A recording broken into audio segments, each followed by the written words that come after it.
السلام عليكم ورحمة الله وبركاته. بسم الله الرحمن الرحيم. الحمد لله رب العالمين، والصلاة والسلام على أشرف الأنبياء والمرسلين وعلى آله وصحبه أجمعين. سبحانك لا علم لنا إلا ما علمتنا إنك أنت العليم الحكيم، ولا حول ولا قوة إلا بالله العلي العظيم. رب اشرح لي صدري ويسر لي أمري واحلل عقدة من لساني يفقهوا قولي. لا حول ولا قوة إلا بالله العلي العظيم. اللهم صل على سيدنا محمد وعلى آله وصحبه وسلم. اللهم افتح لنا قلوبنا في طلب العلم وارزقنا الإخلاص فيه والعمل به والنشر به حتى يأتينا اليقين. Amin ya rabbal alamin. Alhamdulillah. Syukur kepada Allah Subhanahu wa taala, dengan izin dan limpah kurnia-Nya Allah dapat kita teruskan lagi perbincangan kita demi untuk mendapatkan kepahaman daripada Allah Subhanahu wa taala, khususnya pada bicaraan berkaitan dengan darah wanita. InsyaAllah kita mulakan dulu dengan bacaan daripada kitab Kiamat Hampir Tiba. Hari ini hadis yang ke-6. Bismillahirrahmanirrahim. Kata pengarang rahimahullahu ta'ala, hadis yang ke-6, golongan anti hadis. Kita ringkaskan, kita terus baca yang terjemahan dulu lah bagi tidak meluangkan masa. Hadis berkenaan dengan golongan anti hadis, di mana disebutkan di sini daripada Miqdam bin Ma'di Karibah radhiyallahu anhu. Beliau berkata bahawa Rasulullah sallallahu alaihi wasallam bersabda,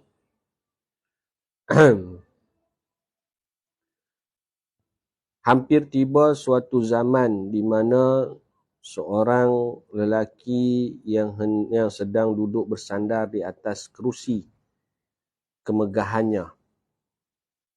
Lalu disampaikan kepadanya sebuah hadis daripada hadisku, maka dia berkata, pegangan kami dan kamu hanyalah kitabullah, yakni Al-Quran. Apa yang dihalalkan oleh Al-Quran kami halalkan, dan apa yang diharamkan oleh Al-Quran kami haramkan. Kemudian Nabi SAW melanjutkan sabdanya, padahal apa yang diharamkan oleh Rasulullah SAW sama hukumnya dengan apa yang diharamkan Allah Ta'ala. Hadis riwayat Abu Daud dan juga Ibnu Majah. Kita tengok dulu keterangan dia. Dikatakan di sini, maksud daripada hadis berkenaan dengan golongan anti hadis ni, yang dikatakan satu zaman ada seorang lelaki yang duduk di atas kerusi kemegahan, mana pemimpin lah. Lelaki yang dimasukkan dalam hadis ini adalah seorang yang mengingkari kedudukan hadis sebagai sumber-sumber hukum yang kedua setelah Al-Quran. Maknanya dia hanya nak ambil Al-Quran saja. Selain daripada Al-Quran dia tak pakai, dia tak terima. Ramai golongan yang macam ni. Mudah-mudahan Allah lindungi kita dan seluruh kaum kerabat kita, zuriat keturunan kita daripada salah kepahaman pada menjulang sesuatu pegangan. Ada golongan yang dia ni pegang Quran semata-mata. Selain daripada Quran dia tak ambil. Dia hanya percaya kepada Al-Quran, dan bagi orang yang disebut dalam hadis ni, kata Nabi, bagi dia hadis bukan menjadi sumber hukum dan tempat rujukan. Pada hakikatnya golongan ini ialah golongan yang tidak percaya kepada Al-Quran dan juga tidak percaya kepada hadis. Kerana orang yang mendustakan salah satu daripada keduanya, Quran ataupun hadis, sama sahaja dengan mendustakan kedua-duanya sekali. Orang yang hanya berpegang kepada Quran menolak hadis, sebenarnya dia pun tolak Quran. Pasal dalam Quran disebutkan suruh ikut Nabi. Jelas tak dulu?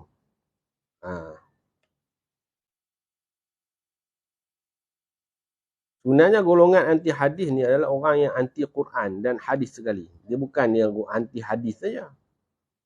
Mereka telah tertipu daya disebabkan nafsu mereka yang rosak.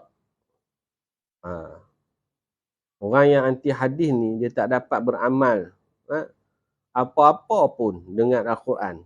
Kerana perincian Al-Quran adalah melalui hadis.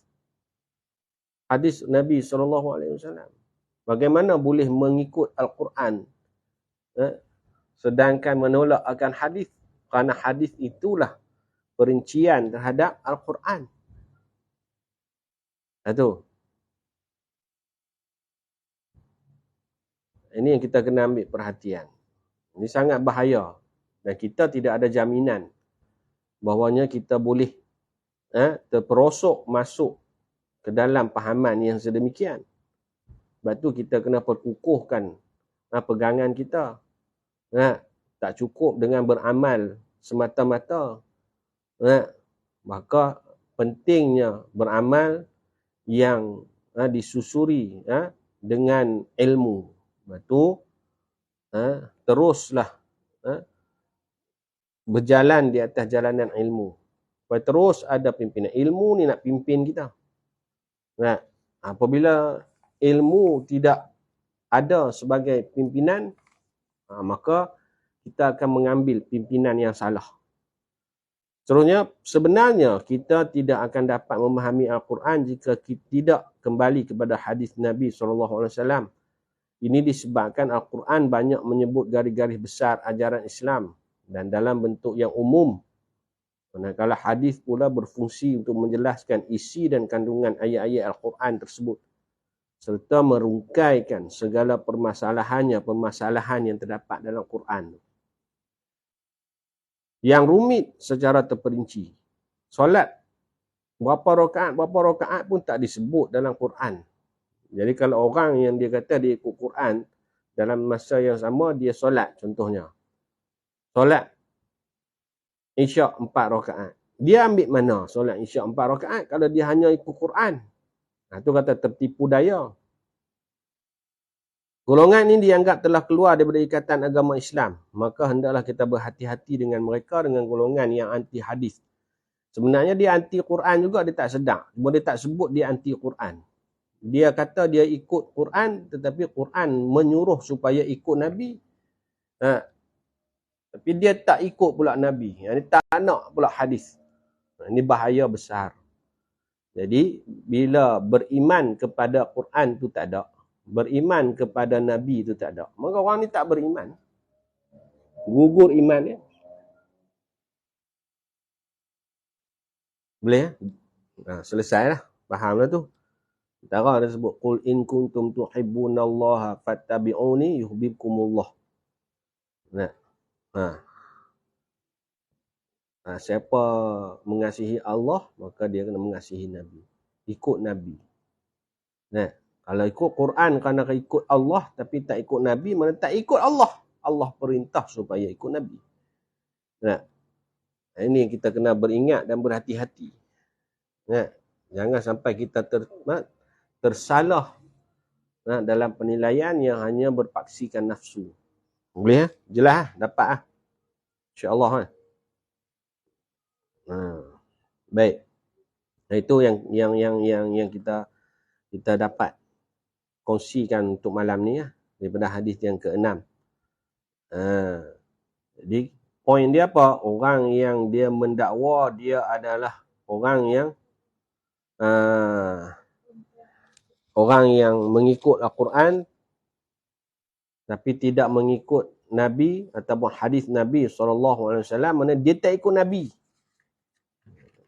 Bila tak ikut Nabi SAW, mana dia tak ikut Quran juga sebenarnya. Dia dakwa saja dia mengikut Quran. Ini kita kena ambil faham sungguh-sungguh. Kita sumber kita bukan semata-mata Quran. Quran ni ialah yang teratas. Kemudian hadis Nabi SAW, dia ijma' dan qiyas ulama'. Jadi kita pakai semua. Mudah-mudahan Allah sentiasa melindungi kita. Dan mengaji ni dia tak boleh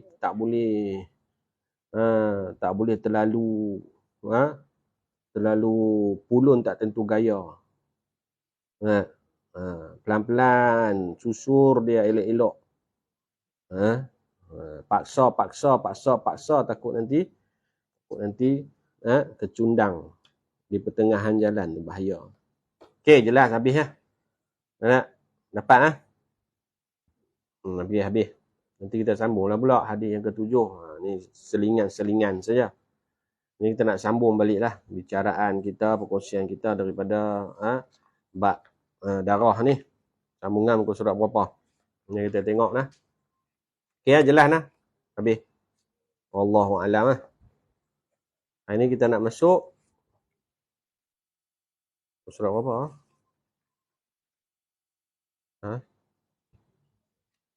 Tiga.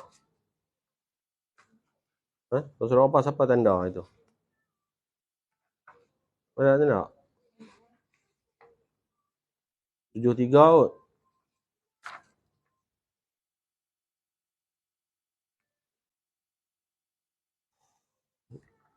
Lepas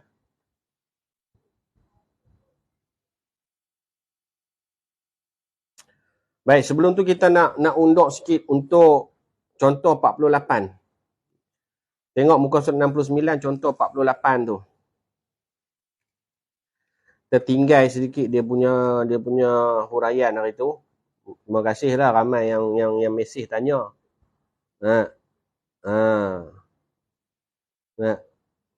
Ramai yang mesej tanya. Terima kasih banyak-banyak . Ni kita nak perincikan sikit lagi. Contoh 48 tu. Contoh 48 tu dia masalah dia orang yang jenis kitaran dia tak sama. Ada ketika dia 3 hari saja haid, ada ketika dia 5 hari haid, ada ketika dia 7 hari haid.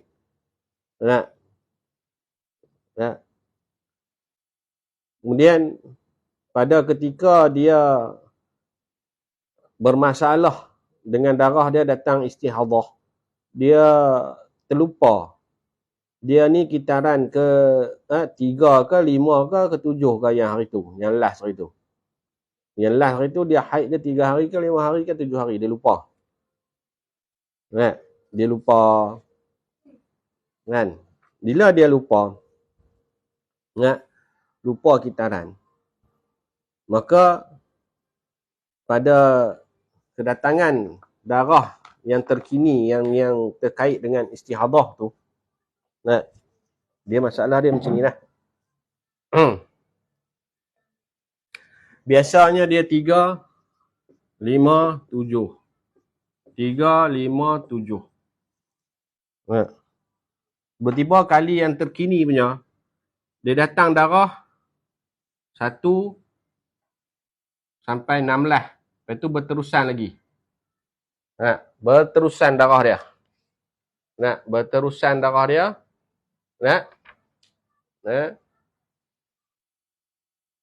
Sehingga melebihi 30 hari.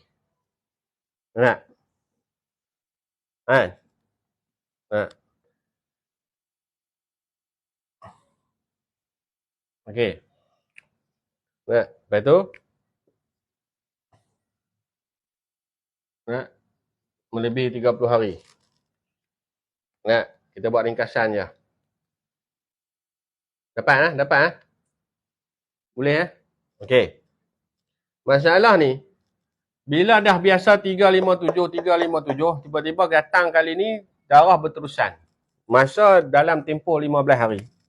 Yang pertama, dia tunggulah.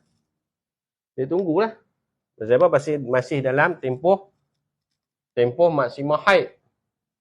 Okey. Tengok hari ke-16 keluar lagi. Dia kena mandi. Tak boleh tunggu dah. Tapi dia tak ingat. Adat dia yang terakhir ni berapa? Dia lupa. Dia lupa. Bila dia lupa, nah, apa yang dia kena buat? Nah, apa yang dia kena buat? Nah, dia nak kira haid dia berapa hari? Ini yang ni yang kita nak bahas ni. Bukan nak bahas, nak perincikan balik ya. Nah, dia kena ambil paling sikit ya. Nah, yang paling sikit iaitu 3 hari. 3 hari haid. Selebihnya semua istihadah, selepas dia mandi pada hari ke-16, dia kena qada solat berapa hari? Kalau 3 hari dia ambil haid, dia kena qada solat 12 hari ya. Qada solat 12 hari. Kerana mengambil kira adat haid paling sedikit pada setiap kitaran, iaitu yang paling sedikit 3. Okey, 3. Bermula pada hari ke-16 dihukumkan suci ya. Pasal istihadah dah hari 16 ni dah keluar pada tempoh maksimum haid hukumkan suci. Okey. Seterusnya. Kalau darah tu masih keluar seterusnya. Melebihi 30 hari. Maka bermula pada hari ke-31 dikira haid baru lah. Bermula pasal apa? Pasal kes ni dia mesti kena lengkapkan 30 hari. Kes ni pasal dia lupa, dia kena lengkapkan 30 hari. Bila dia lupa, dia tak tahulah suci dia berapa hari. Tak boleh nak tetapkanlah suci dia. Maka bila ambil kira haid 3 hari, dia kena lengkapkan satu pusingan tu mesti 30 hari. Maka hari ke-31 ni tentu haid baru. Okey. Masalahnya perempuan ni dia lupa kitaran yang terakhir dia. Walhal dia memang sebelum ni 357 dan melepasi 2 pusingan. Oleh kerana yang terbaru datang darah yang berterusan, jadi istihadah, dia tak ingat kitaran haid yang terakhir berapa. Kena ambil yang paling sikit daripada kitaran haid yang biasa. Biasanya dia 357, paling sikit 3 tu, ambil 3 tu. Dia terlupa yang terakhir berapa. Walaupun kalau betul yang terakhir 7, memang selepas tu kena ambil 3.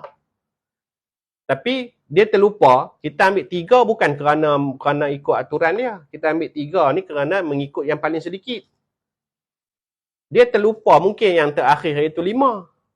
Kalau 5 sepatutnya 7, kenapa tak ambil 7? Pasal dia terlupa, tak boleh ambil yang banyak, kena ambil yang sikit. Sebab apa ambil yang sikit? Kerana langkah berhati-hati. Okey.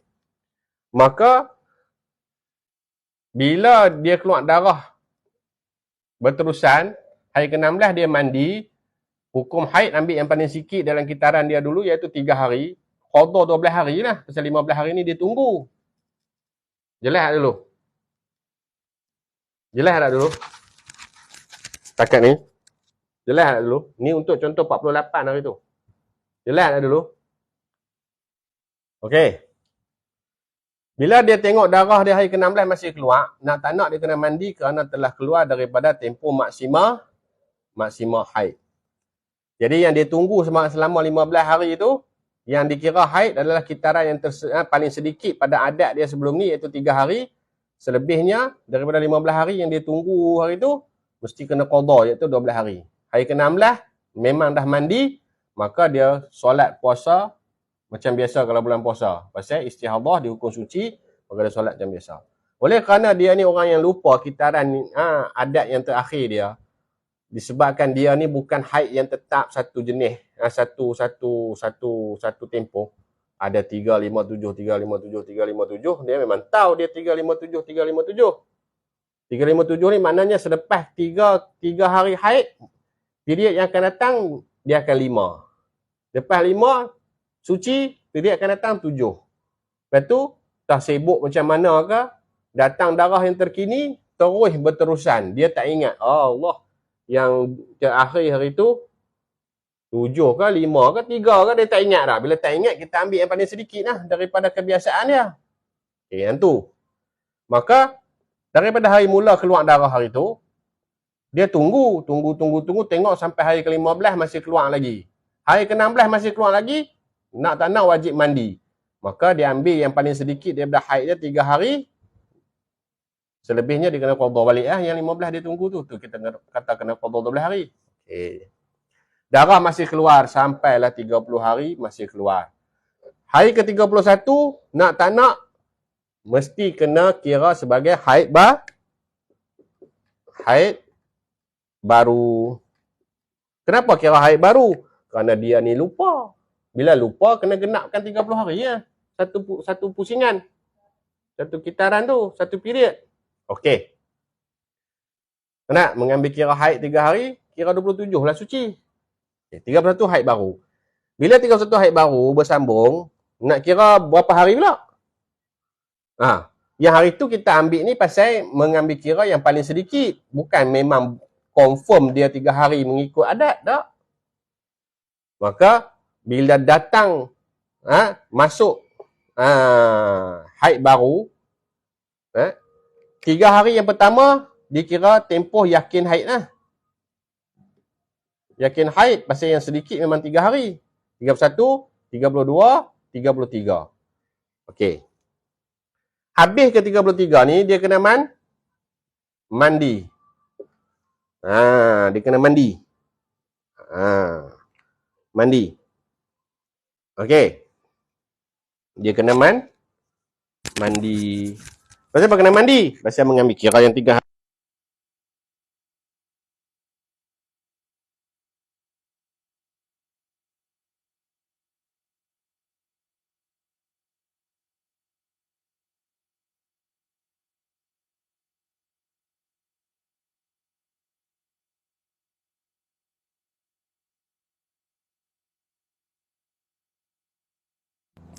Okey. Masuk hari ke-21 haid baru. 3 hari daripada haid baru tu, hari ke-33 mandi. Pasal apa mandi? Pasal mengambil kira tempoh yang paling sedikit daripada adat dia. Mandi. Pasal dia ni kategori lupa ni. Nak cerita pasal lupa ni, orang lupa. Okey. Lepas tu, hari dia ada 5 juga. Jadi hari ke-34, 35. Hari ke-35 mandi lagi. Mandi. Pasal nak ambil berjaga-jaga untuk yang 5 punya pula. Okey, soalan dia. Yang 31, 32, 33 confirm dia tak solat pasal yakin haid.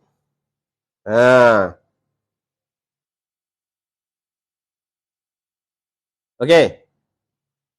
Tak ada suara lagi. Yang tadi ni kot. Okey. Betul? Penghujung hari ke-33, permulaan hari ke-34, dia kena mandi. Pasal untuk mandi yang 3 hari punya. Mandi yang 3 hari punya. Okey. Okey, soalan dia. Antara 30 hari ke-34 dengan 35 ni, apa dia nak kena buat? Okey, dia wajib berhati-hati. Tempoh berhati-hati dia panggil. Tempoh berhati-hati maksudnya, ni kita tak sebut pada pertemuan terakhir itu. Hari ke-31, 32, 33, yakin haid, tak payah solat. Hukum haid secara mutlak. Setelah dia mandi pada hari ke-33, penghujung hari ke-3, awal hari ke-34, dia dikira dalam keadaan berhati-hati. Solat, wajib solat. Macam mutahayyirah punya keadaan. Langkah berhati-hati dia tu, dia diwajibkan solat sebagaimana perempuan yang suci. Tapi dia haram menyentuh Quran, dia haram jima' sebagaimana perempuan yang haid. Boleh faham? Waktu solat dia solat, tapi luar pada solat dia tak boleh sentuh Quran, tak boleh jima', tak boleh baca Quran, tak boleh. Penghujung hari ke-35, permulaan hari 36, mandi lagi. Pasal meraihkan yang 5 hari. Mungkin 5 hari haid dia pula. Sebab kita tak tahu hari tu yang last dia berapa. Okey. Hari ke-36 pun sama juga. Dia wajib solat, wajib puasa kalau bulan puasa. Tapi dia tak boleh baca Quran, dia tak boleh sentuh Quran, dia tak boleh tanggung Quran di luar solat. Hari ke-37 mandi lagi. Pasal ambil yang adat 7 punya pula, mandi. Lepas dia mandi penghujung hari ke-37 barulah dia yakin suci. Cerita dia untuk kes ni, perempuan ni dia biasa haid 3, 5, 7. Lepas 3 nanti yang next pula 5, lepas tu 7. Tiba-tiba untuk darah yang terbaru, ceritanya dia datang darah, tengok-tengok darah tu lebih daripada 15 hari. Dia dah jadi blur dah. Pasal apa? Pasal dia tak ingat dah. Yang terakhir haid dia berapa hari. Sedangkan dia tahu dia ni jenis 3, 5, 7. Cuma kali ni dia terlupa sungguh, sibuk apa tak tahulah sampai terlupa hari tu 7 ke 3 ke 5 dia tak ingat. Oleh itu apabila darah yang terkini datang berterusan lebih 15 hari, dia tunggu pada hari 15 hari yang pertama tu kerana dalam tempoh maksimum haid. Tengok hari ke-16 keluar lagi, mandi pada hari ke-16, ambil adat haid yang paling sedikit yang dia pernah lalui iaitu 3. Bila ambil 3, qada 12 lah pada hari 16 ni yang dia mandi ni. Lepas tu darah berterusan lagi. Berterusan sampai hari ke-31. Bila sampai hari ke-31, hari ke-31 ni kena kira haid baru. Kerana apa? Kerana 30 hari yang sebelum itu semua dikira satu kitaran. Bila ambil haid 3 hari, kita ambil kira 27 suci. Cukup 30. Darah masih berterusan pada hari ke-31, kena kira sebagai haid baru. Bila kira haid baru 31, 32, 33 ini dikira sebagai yakin haid 3 hari yang pertama. Kenapa? Kerana dia ada adat 3 hari. Tapi pastikah kali ni memang 3 hari haid dia? Tak pasti, melainkan kalau di sini dia yakin. Kalau dia ingat, yang terakhir hari tu 7 hari. Kali ni datang darah berterusan. Kena ambil yang 3 lah. Pasal lepas 7 mesti ulang 3 balik. Okey. Tu yakin 3. Kalau darah masih berterusan, 31 ni kena ambil 5 lah. 31, 32, 33, 34, 35. Yakin 5 hari pula selepas 3. Tapi sekarang dia lupa dah. Bila dia lupa, okey. Bila lupa,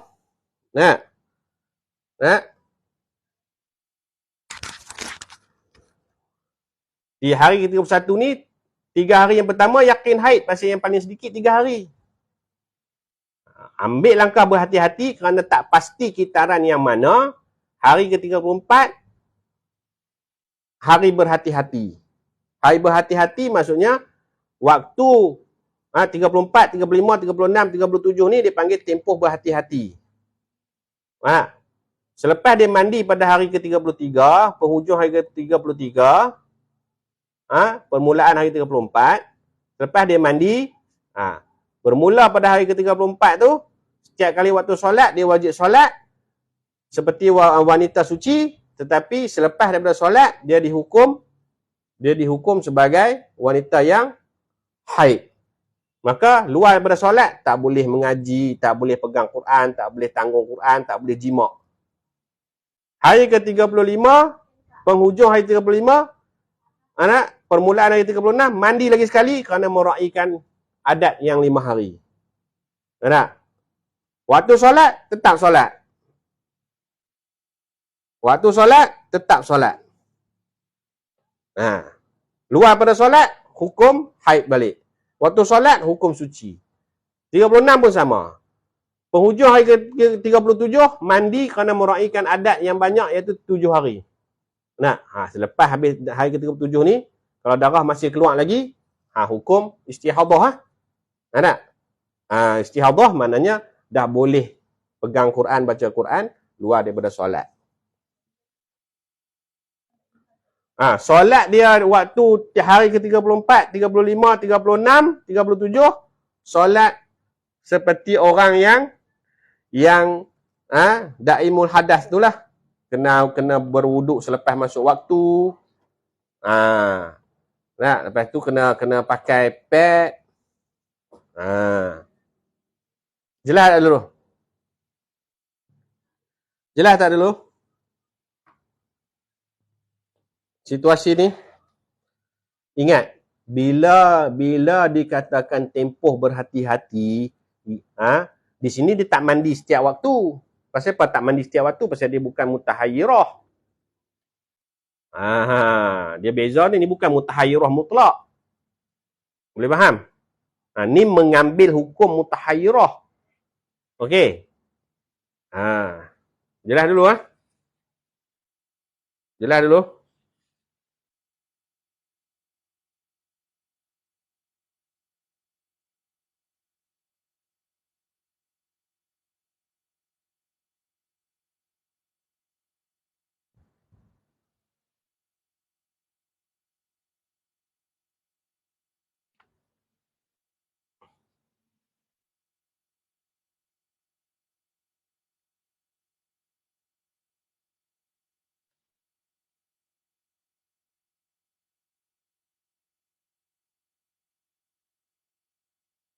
Jelas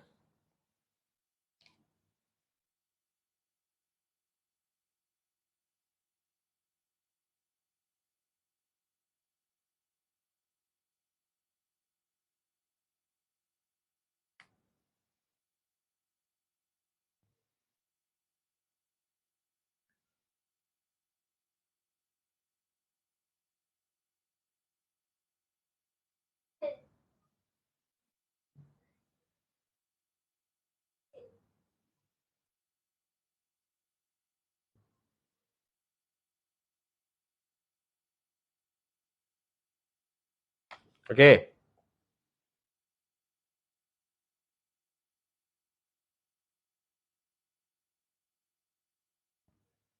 Okey, jelas?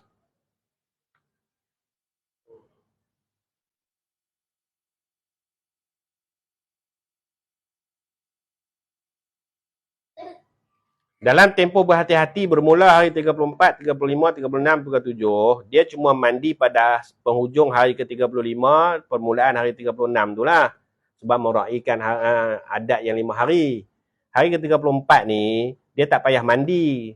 Tapi waktu solat, dia solat macam biasa. Ambil wuduk semua, tapi tunggu masuk waktu lah. Tak payah mandi. Cuma solat saja dia wajib buat. Lepas daripada solat, dia dihukumkan hukum haid semula. 35 ni pun sama. 36 ni pun sama. Cuma harga 35 ni ada mandi. Harga 36 tak ada mandi. Solat macam biasa. Cuma dalam keadaan keluar darah tu, dia wajib ambil wuduk setelah masuk waktu. Lepas selesai solat, dia dihukumkan sebagai hukum haid balik. Lepas solat, dia tak boleh pegang Quran, dia tak boleh baca Quran, tak boleh jima'. Masuk waktu solat, dia wajib solat juga. Itu panggil langkah berhati-hati, ihtiyat tu. Jelas tak dulu?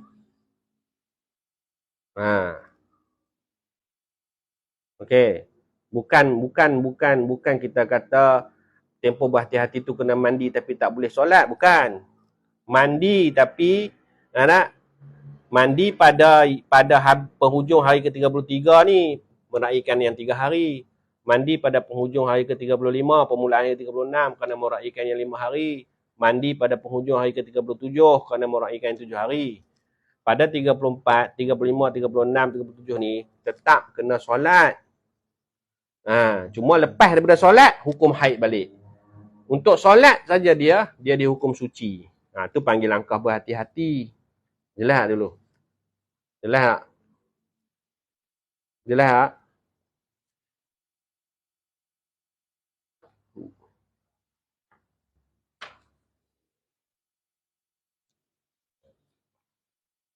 Boleh?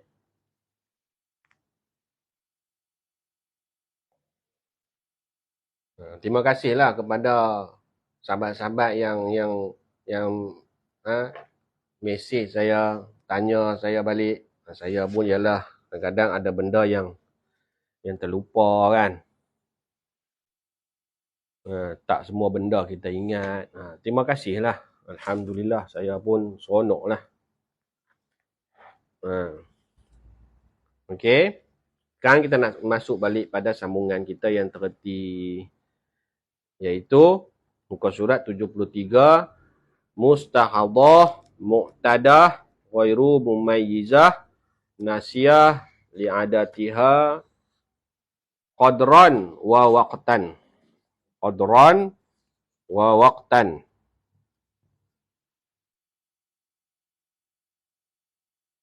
Dapat?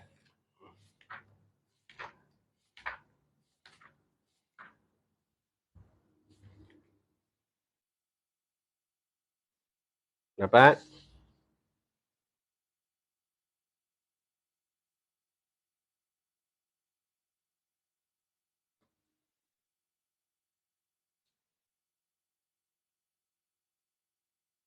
Okey. Baik, kita tengok apa yang dibahaskan dalam tajuk ini. Mustahadhah maksudnya wanita yang dijangkiti istihadhah. Mu'tadah maksudnya wanita yang pernah beradat. Ghairu mumayyizah maknanya yang tidak dapat membezakan darah ataupun dia dapat bezakan darah tapi tidak memenuhi syarat-syarat tamyiz. Ada.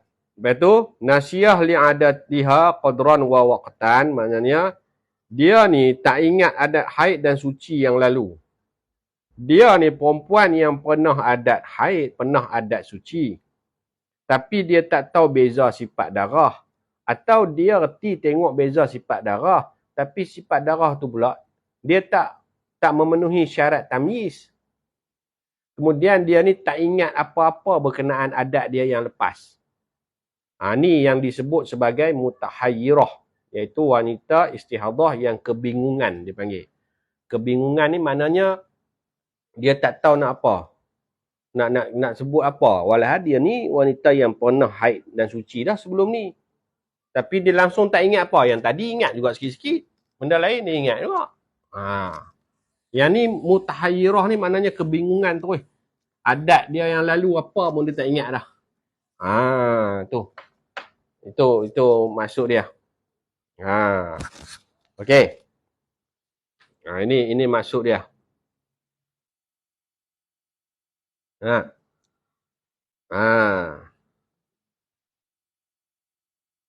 Jelas Dapat dulu ni tajuk yang kita baru masuk ni. Dapat?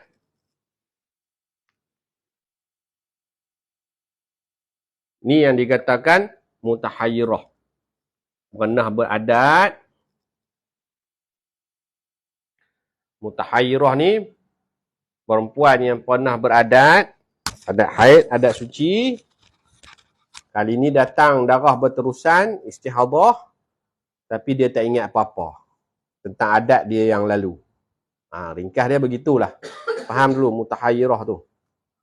Dapat? Bolehlah tulis situ.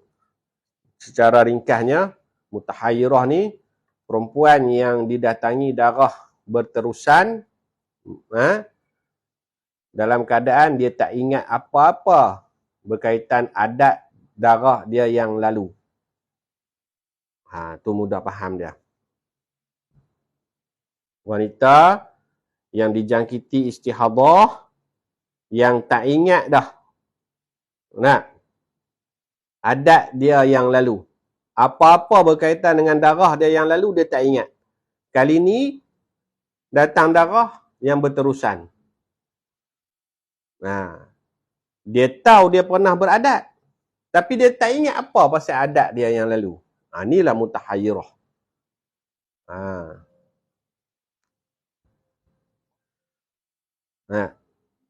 Nasiyah tu maknanya dia tak ingat.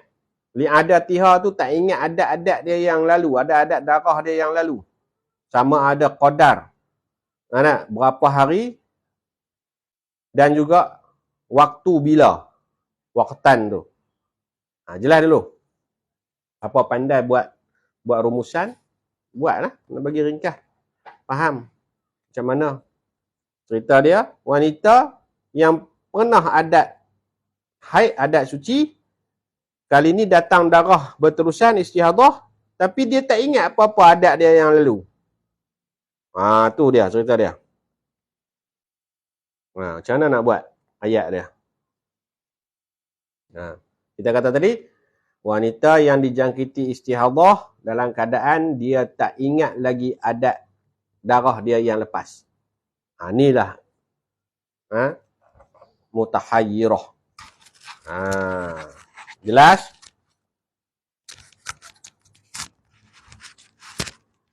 Dapat?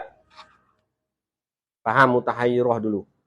Faham mutahayyirah ni jenis macam mana? InsyaAllah mudah sikit nak faham yang depan-depan nanti. Dapat? Dapat? Boleh? Okey.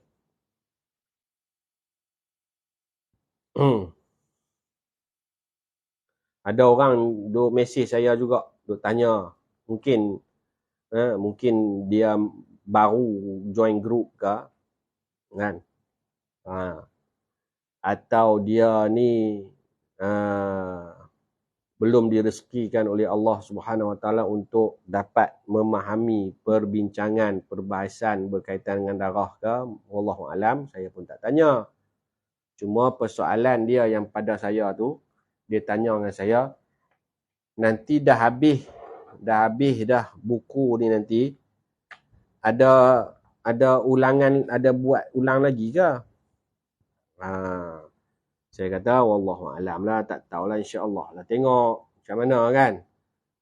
Tak payah ulangan, tak payah ulang lagi pun tak apa, boleh tengok ulangan yang ada rakaman tu, boleh dah kot kan. Tengoklah macam mana kan.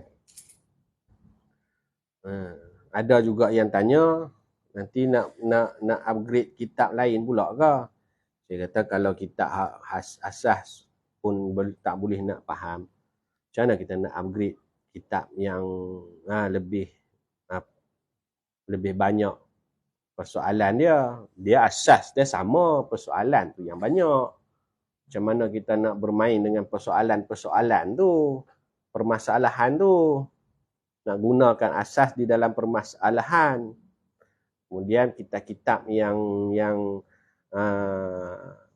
kita kata kitab-kitab yang level atas sikit ni, dia banyak masuk khilaf-khilaf lah.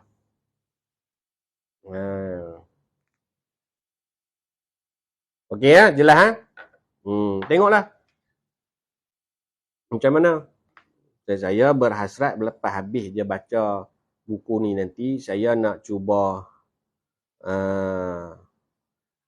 buat edisi kemas kini. Buku ni nak buat edisi kemas kini, kita nak cantikkan lagi lah dari sudut susun atur dan juga permasalahan dia. Tengoklah kalau ramai yang berminat apa, bolehlah kita buat. Okey, sekarang ni jelas dulu. Baik, kita tengok contoh dia tulis tu, muka surat 73. Wanita yang pernah mengalami masalah. Kita nak tengok mutahayyirah ni macam mana boleh berlaku. Apakah munasabah dia yang boleh berlakunya mutahayyirah ni. Contohnya, wanita yang pernah mengalami masalah ingatan atau hilang ingatan sebelum tempoh usia sah haid. Mana sebelum umur 9 tahun lah. Sebelum umur 9 tahun, dia ni ada masalah ingatan. Mungkin, maaf cakap, kita pernah dengar budak-budak yang kena demam panas, demam panas yang terlalu teruk, yang mungkin tak dapat diubati ketika dia ditimpa demam panas yang teruk sehingga membawa kepada masalah ingatan, kan? Jadi masalah pada anggota badan hingga masalah kepada ingatan, kan? Mungkin macam tu. Jadi masa sebelum umur 9 tahun dia ada masalah ingatan. Kemudian keluar darah haid dan suci. antara dua haid. Pernah beradat lah. Semasa tempoh hilang ingatan. Umur 8 tahun, 9 tahun tu dia ada masalah ingatan, masalah kesihatan, hilang ingatan. Lepas tu masa tempoh 9 tahun dah masuk tempoh sah haid, ketika dia ada masalah ingatan, dia dah ada datang darah. Jadi bila ada datang darah, mana dia ada adat lah, adat haid.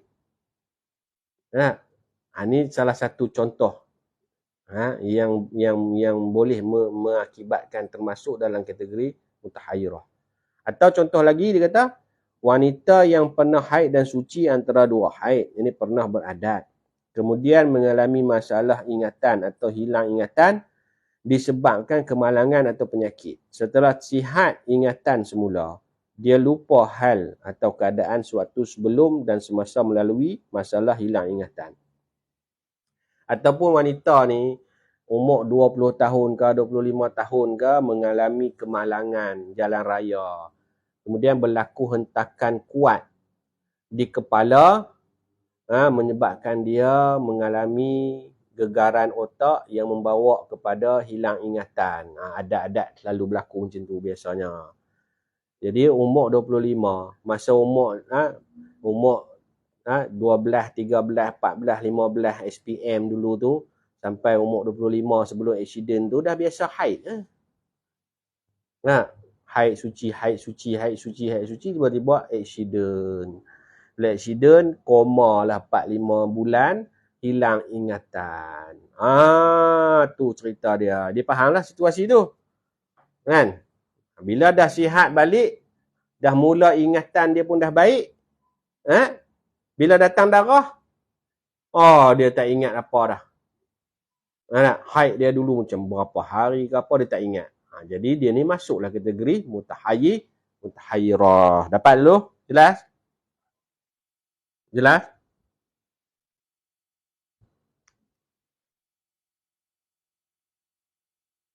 Jelas?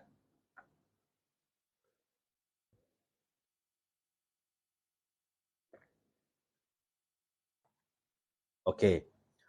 Boleh tambah di situ. Boleh tambah lagi di situ.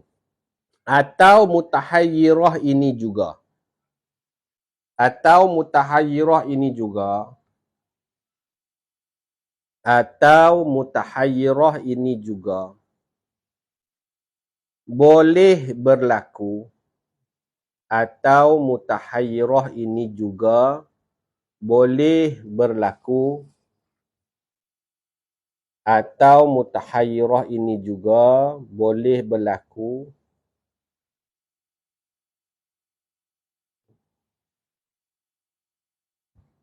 kepada wanita yang sihat ingatan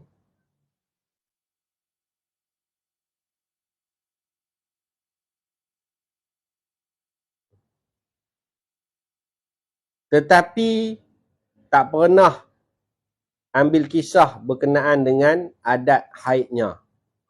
Jenis hidup jenis hidup ya. Macam mana nak abang? Orang kata kalau keluar darah tu haid, dia haid. Orang kata kalau tak ada darah tu suci, dia jenis suci. Dia jenis tak peduli ni. Kan? Dia tengok ada darah, kira haid. Walaupun belum cukup lagi tempoh sekurang-kurang suci, keluar balik darah, dia kira haid. Ada tak orang macam ni? Ada tak orang macam ni? Ibu-ibu, ayah-ayah, tuan-tuan, perempuan, agak-agak ada orang jenis macam ni. Dia kira nama dia perempuan, orang kata kalau perempuan ni ada haid, dia kira kalau keluar darah, haid. Tak ada darah, suci. Dia tak peduli. Tak? Cukup tak cukup tempoh sekurang-kurang suci pun dia tak peduli. Haid kira darah, kira haid. Tak ada darah, kira suci. Dia kira gitu lah. Tu yang jadi sebulan boleh 2-3 kali haid tu. Kita pening juga tu. Agak-agak ada orang macam ni.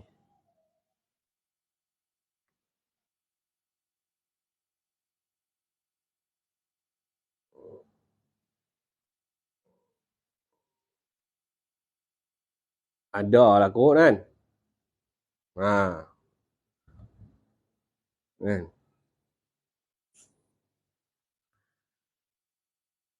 Boleh berlaku kepada orang yang macam ni juga.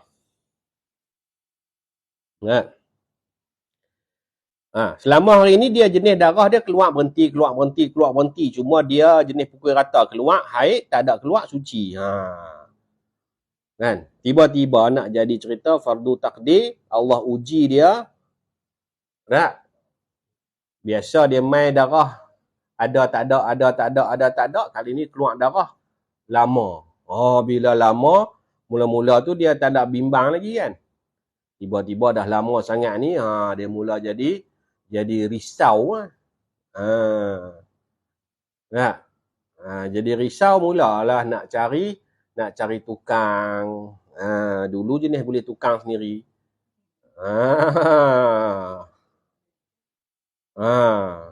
Kan? Dulu jenis tukang sendiri. Kan? Pasal berasa boleh, serba boleh. Kali ni dah tak boleh jadi hero lah. Dah mula datang risau lah. Tanya dengan kawan-kawan pun jenis tak tahu lah. Ada yang jawab kira haid sudah lah. Pun ada jenis itu juga kan. Dia mula risau. Nak jadi cerita, dia pun pi lah. Jumpa dengan ustazah ke ustaz kau pandai lah. Nak tanya hukum lah, kono macam mana lah. Jumpa doktor pun tak apa nak reti cerita juga. Jadi dia pun tak apa puas hati. Dia pun lah barulah cari ustazah. Okey, ustazah ni pun okey lah. Tanya dengan dia, okey. Lah haid berapa hari? Lah suci berapa hari? Jenis je kan. Dia baik. Tu yang kata kebingungan tu, mutahayyirah tu. Sebenarnya bukan dia yang bengong. Ustazah yang bengong nak fikir dia punya tu. Ustazah lah bengong. Kena fikir. Okey, nampak lah gambaran mutahayyirah. Ni buat contoh lah. Tanya dengan kawan bengong dah. 2 kali bengong kawan dia. Ada. Tu. Nampak dah tu gambaran tu.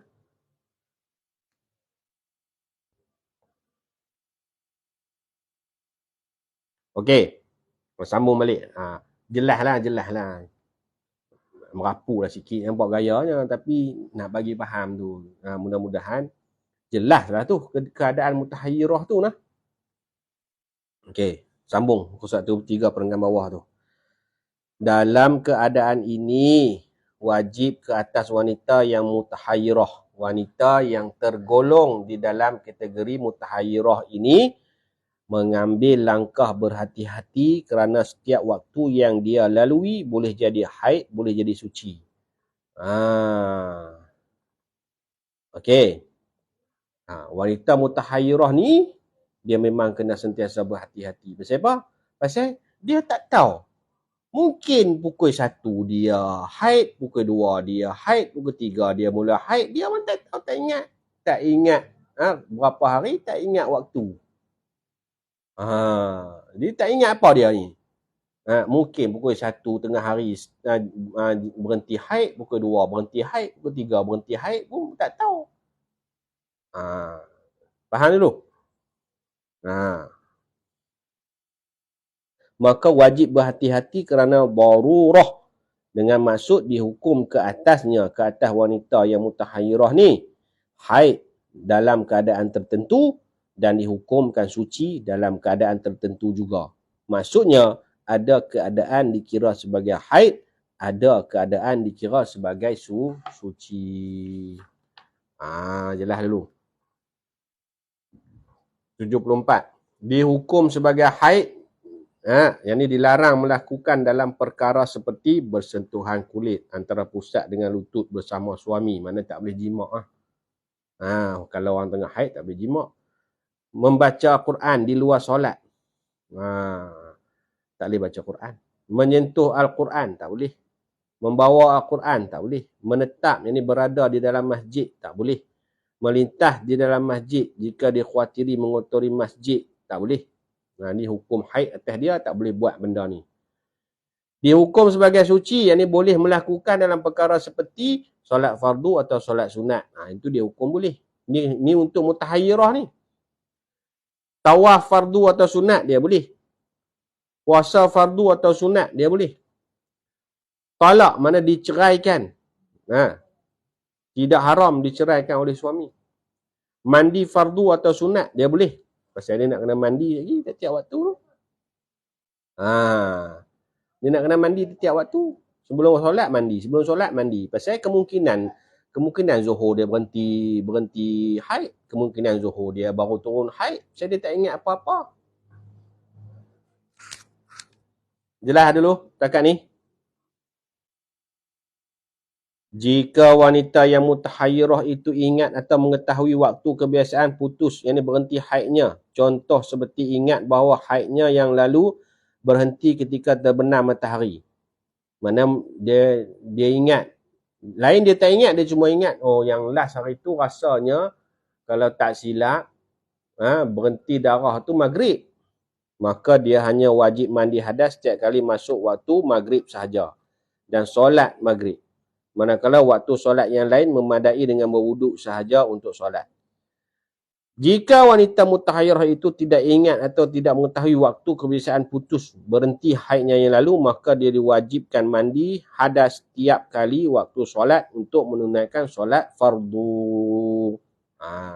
Jelas? Jelas? Jelas tak?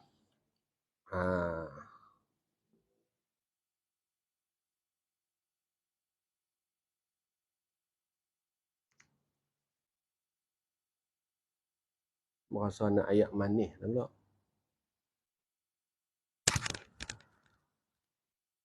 Orin macam tak cukup. Dia penak ke tak orin? Ayam minum boleh? Air orin. Ayam minum Okey.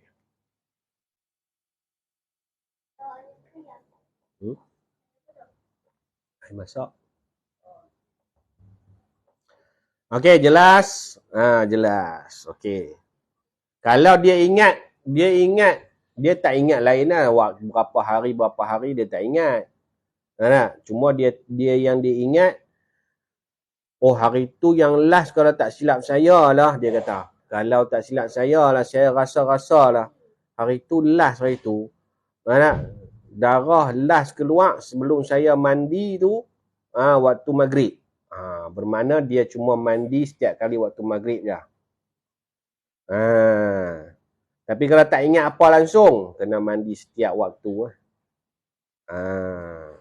Malam-malam tak elok minum air manis tak? Kat sini bukan malam, kat sini tonight.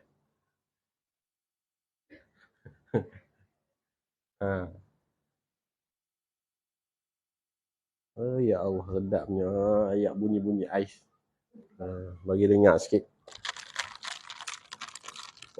Ya Allah, bunyi air batu berkocak-kocak dalam gelas. Ya Allah, subhanallah. Masya Allah.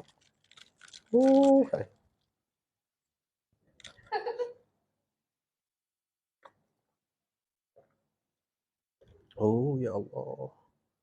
Masya Allah. Sedapnya. Bunyi straw. Ya Allah. Alhamdulillah.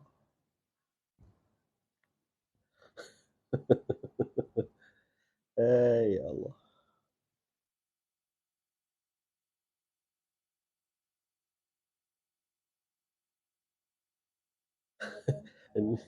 Ni ada orang yang baru join pertama kali, dia kata ni apa benda kelas ni merapu mengarut. Dah lah, minta maaf lah. Saya tak mau bagi mengantuk lah, tak mau bagi macam-macam. Mengaji online ni dia ujian dia lagi besar. Cara duduk depan-depan fizikal tu pun dia lelap juga. Tapi tak apalah. Yang dah biasa tu dia faham dah. InsyaAllah. Bagi sekali ya.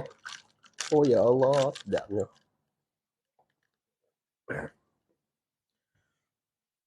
Ya Allah.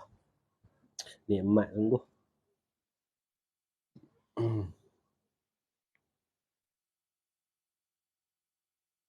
Okey. Faham dah. Okey, bila faham kita masuk satu contoh dekat mana tak sempat lah. Tak sempat kita sambung. Mutahayyirah ni panjang. Ha.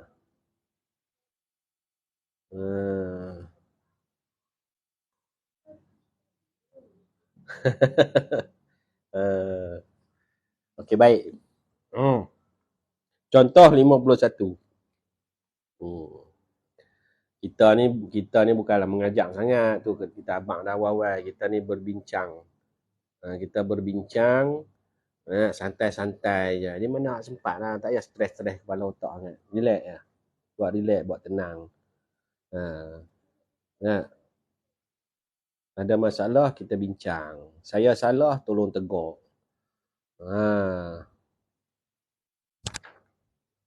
Tak? Habis. Dia tak ada lah kacau ganggu fikiran, tak ada lah rosakkan jiwa hati. Sama-sama berasa tak pandai. Dan mudah-mudahan sama-sama jadi pandai. Habis cerita. Tu selamatlah kita. Tidak semua orang nak merasa pandai, nak berlawan pandai. Tak gunalah kita mengaji.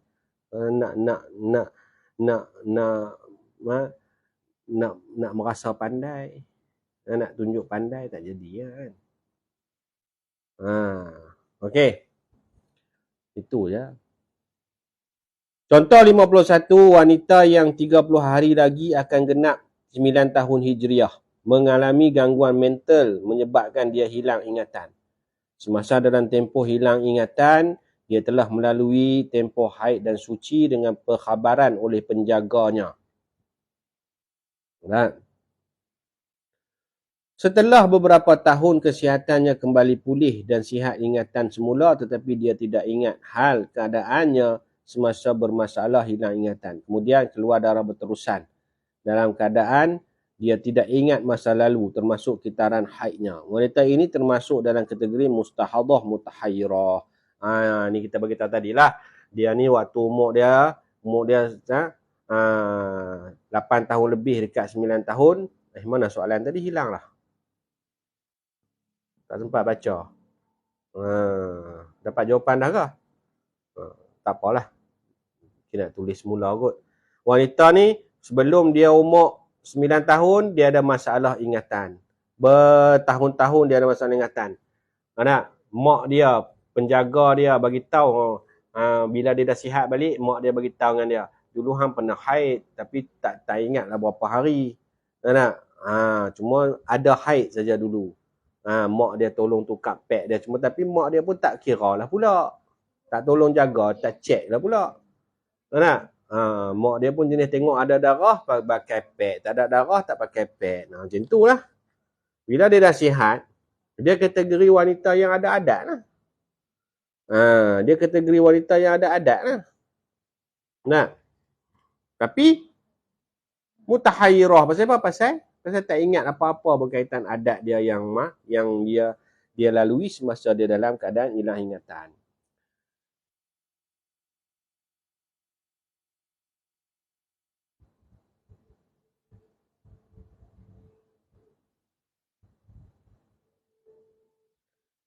Masa dulu dia kira ada darah haid, tak ada darah suci. Ada darah haid, tak ada darah suci. Bila dia dah belajar, baru dia tahu.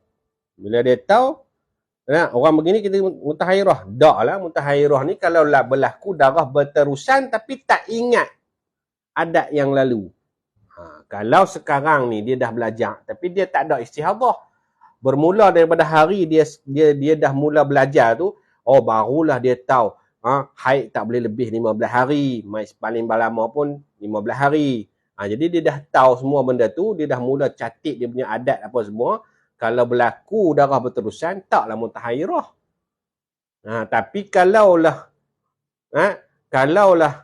dia belum sempat tahu, tiba-tiba datang darah berterusan, Rupanya haidnya macam ni. Nah, tapi waktu dulu dia tak ingat pula lah pasal adat dia dulu. Baru kita boleh kata mutahayyirah. Okey.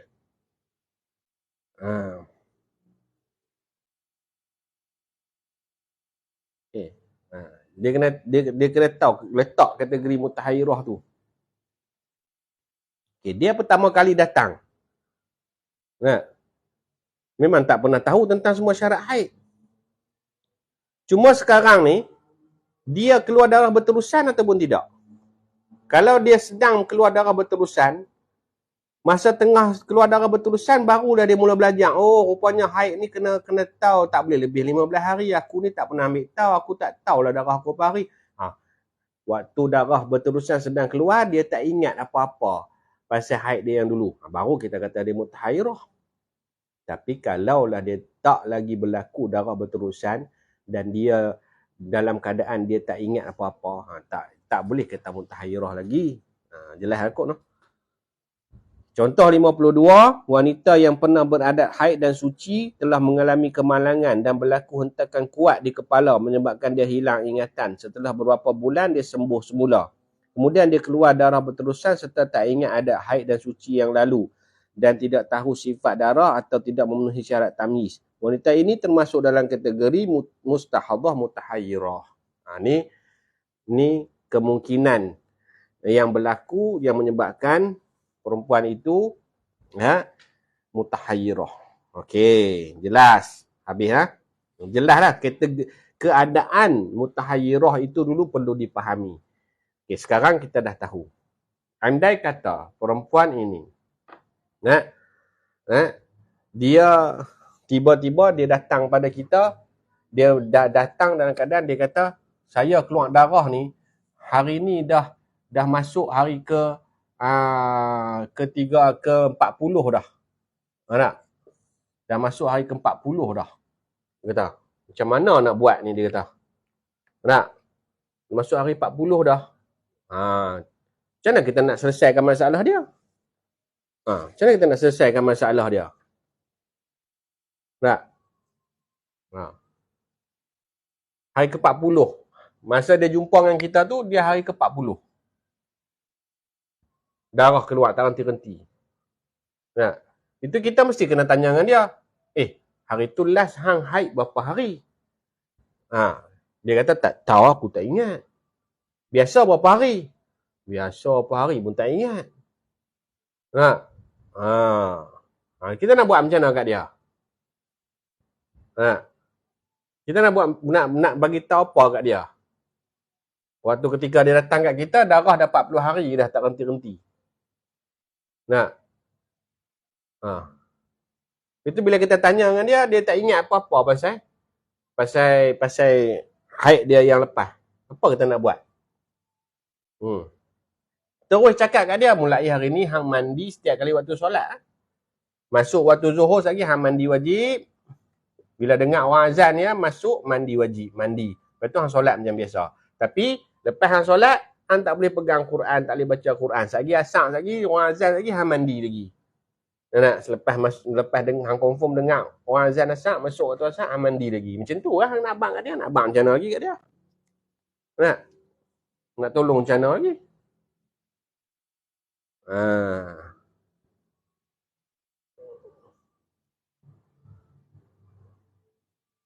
Okey, Jamaliah Ishaq. Jadi kalau keadaan macam ni puan, maka dia belum mutahayyirah. Dia sempatlah dia belajar dan mulakan mengambil berat keadaan darah yang keluar pada diri dia. Okey. Jelas dulu tak? Takat dia jelas tak? Kalau orang datang pada kita, dia tanya, saya ni keluar darah ni sampai 40 hari dah sampai hari ni. Duk keluar lagi ni sampai hari ni. Macam mana nak buat? Pertama kali mesti kita tanya dengan dia, dulu hang daripada sebelum mula keluar darah yang 40 hari sampai hari ni adat hang berapa hari? Adat apa?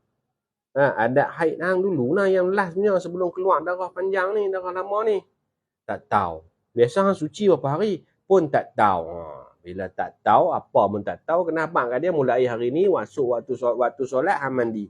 Masuk waktu solat hang mandi. Kalau dia dah kahwin abang dia tak boleh jimak. Tak boleh pegang Quran lepas pada solat, tak boleh sentuh Quran, tak boleh baca Quran, tak boleh usung Quran. Jelas dah dulu dalam keadaan ni. Jelas dah dulu. Jelas dah dulu. Nah, setiap kali waktu solat dia kena mandi. Sampai bila? Sampai bila-bila selagi darah tu keluar. Nah. Mandi tu mana mandi wajib lah. Bila kita sebut mandi tu mandi wajib lah. Bila kita sebut mandi tu mandi wajib lah. Nah. Pasal kita nak tolong dia tak boleh dah. Kita nak kata kalau macam tu haid hang dulu sekian. Tak boleh, dia tak ingat apa-apa. Sorry. Jelas dulu?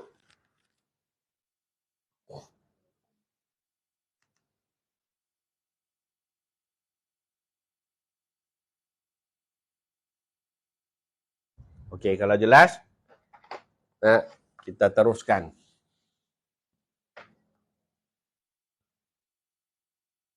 Kalaulah perempuan ni, kita tengok 75 tu dia kata apa.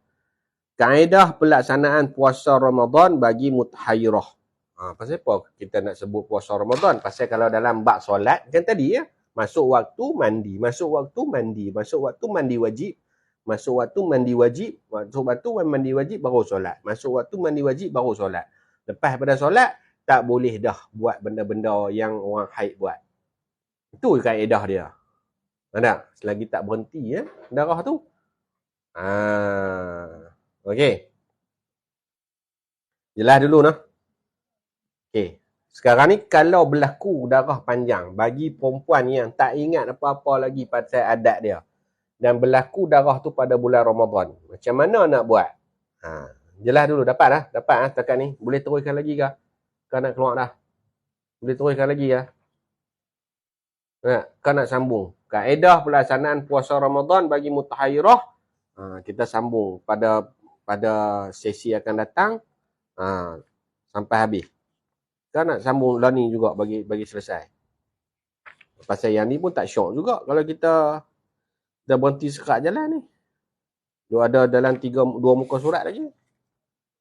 Boleh teruskan siapa yang siapa yang nak keluar dulu, nanti dia tengok sambung ulangan sikit je ada yang hujung ni. Okey, baik. Kalau berlaku pada bulan Ramadan, darah berterusan bagi perempuan yang kategori mutahayyirah. Okey. Kita tengok, bermula pada 1 Ramadan, darah masih keluar. Dia ni mutahayyirah sebelum daripada Ramadan. Sebelum Ramadan apa?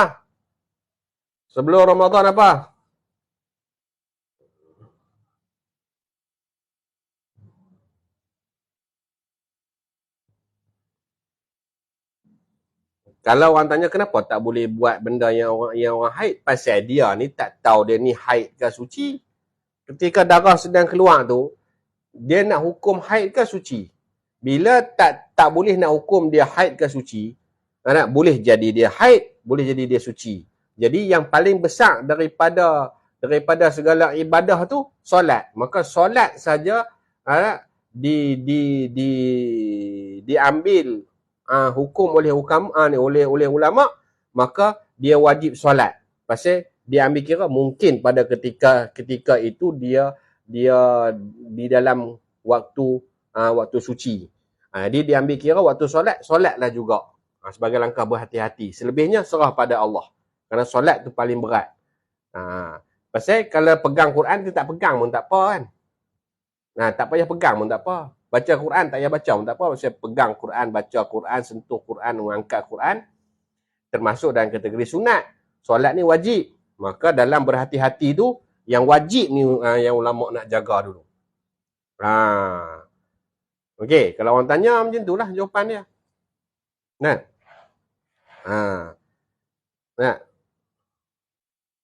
Yang ni yang kita kata termasuk dalam penelitian Imam Syafi'i rahimahullahu ta'ala. Saya kita cerita fiqh haid daripada mazhab Syafi'i. Okey. Boleh Nur Hashimah Abdul Hamid. Kerana baca Quran, pegang Quran, itu semua kategori sunat, bukan wajib. Maka yang sunat ni tak payah kita tak perlu ambil dulu. Jaga yang wajib dulu.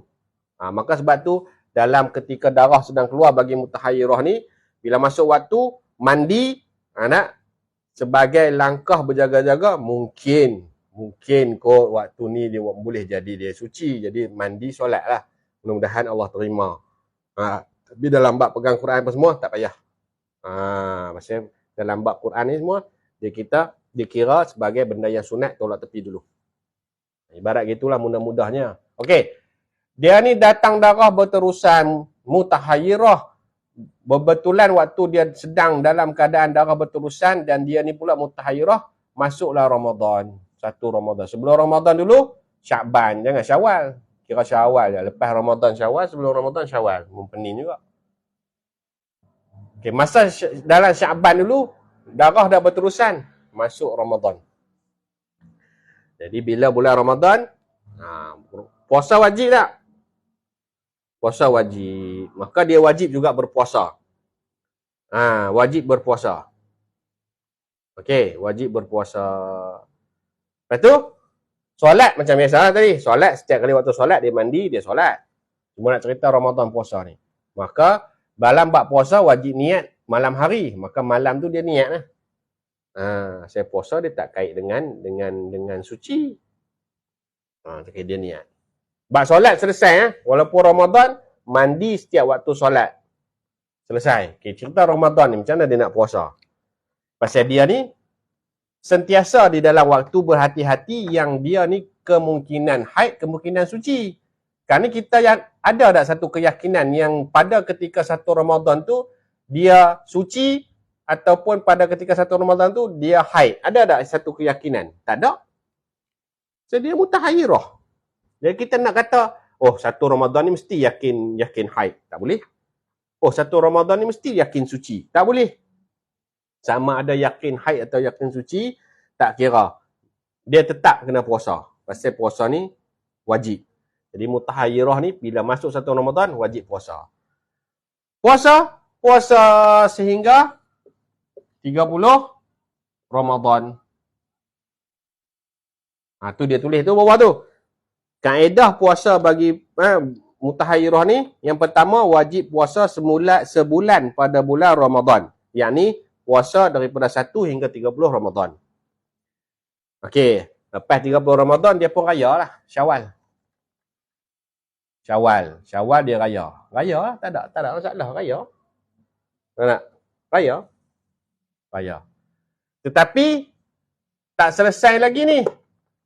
Selepas habis dia puasa 30 hari dalam bulan Ramadan, dia raya lah sekejap Syawal. Tak kira nak raya 30 hari pun. Lepas Syawal apa? Lepas Syawal. Darah masih keluar ni. Tak? Darah masih keluar ni. Masih keluar darah. Ni kita cerita darah yang masih keluar tak berhenti nah. Ni kita sedang cerita darah yang masih keluar tak berhenti-henti lagi ni. Untuk yang mutahayyirah ni. Daripada 1 Ramadan masih keluar sampai 30 Ramadan. Syawal pun masih keluar lagi. Tak? Sampai habis 30 Syawal. Lepas Syawal apa? Zulkaidah. Okey. Zulkaidah masih keluar lagi. Okey. Kaedah dia, perempuan yang mutahayyirah, yang kalau darah dia masih keluar, daripada 1 Ramadan, keluar sampai 30 Ramadan, maknanya dia terus berpuasa. Wajib puasa 30 hari. Kemudian, dia wajib puasa lagi 30 hari. Kaedah kedua pula, pertama puasa 30 hari Ramadan, kedua puasa lagi sebulan penuh selepas bulan Ramadan. Sebulan penuh tu maksudnya 30 hari lagi selepas bulan Ramadan. Katalah dia nak mula 2 Syawal nak mula puasa dah. Hasillah mestilah 30 hari direct. 2 Syawal, 3, 4, 5, 6, 7, 8, 9, 10, 11 sampailah 1 Zulkaidah.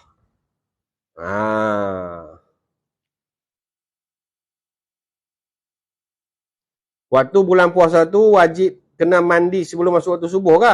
Tak, wajib mandi untuk solat subuh. Pasal puasa, kalau tak mandi wajib pun puasa sah. Puasa ni dia tak syarat mesti kena suci.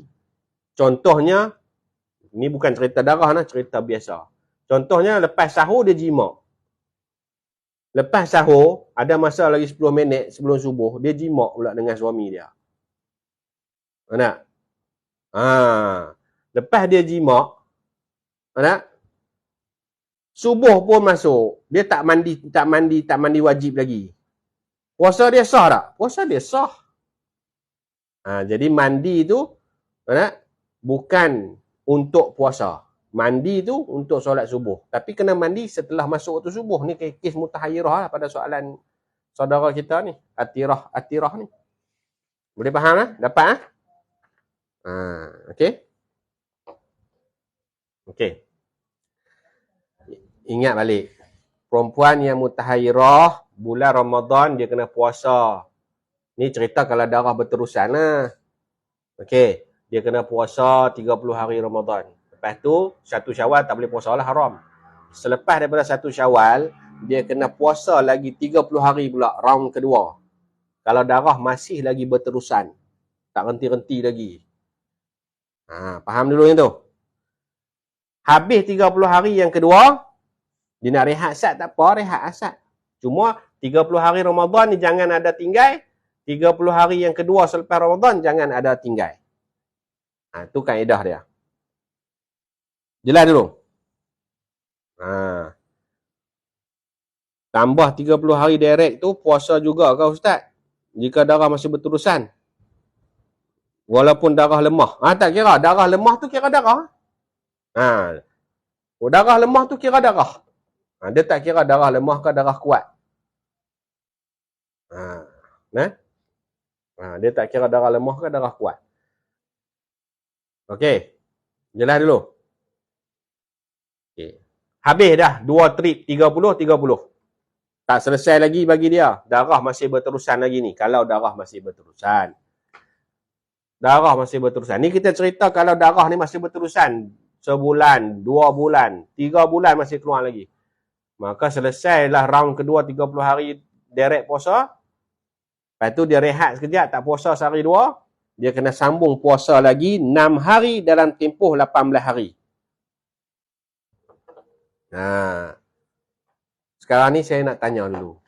Yang sedang mendengar daripada awal tadi, faham tak kita kata kalau kes mutahayyirah yang darahnya keluar tak renti-renti berbulan-bulan, tiba-tiba sampai kepada Ramadan, kaedah dia nak puasa, dia mesti kena puasa setiap hari dalam bulan Ramadan 30 hari.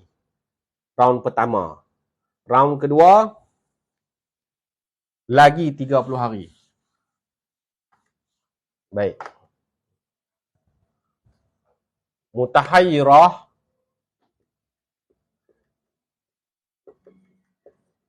bila masuk Ramadan, pertama, puasa sebulan Ramadan. Ni cerita dia kalau bulan Ramadan tu pun darah dia dah keluar juga. Jadi 1 sampai 30 puasa. Lepas tu dia rehat saat 2-3 hari beraya ke apa. Round kedua, puasa lagi 30 hari. Tak?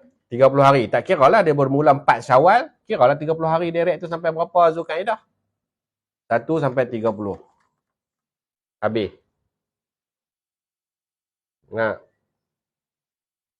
Okey.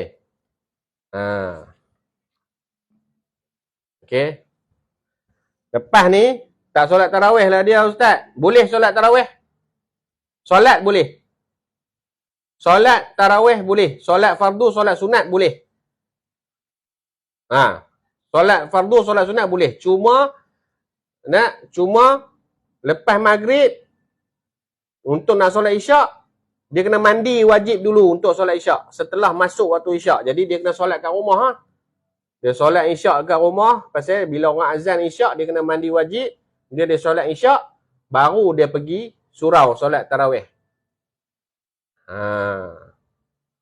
Tapi lepas pada solat tarawih, dia tak boleh baca Quran dah. Dia tak boleh pegang Quran dah. Dia tak boleh jimak. Dia tak boleh bawa Quran. Boleh faham? Okey, sekarang ni jelas dulu. Habis round kedua puasa 30 hari, selepas round pertama bulan Ramadan penuh, dia nak rehat lah kalau darah masih keluar. Okay. Darah masih keluar lagi. Yang ketiga, dia kena puasa 6 hari dalam tempoh 18 hari. Pen tak terang lah.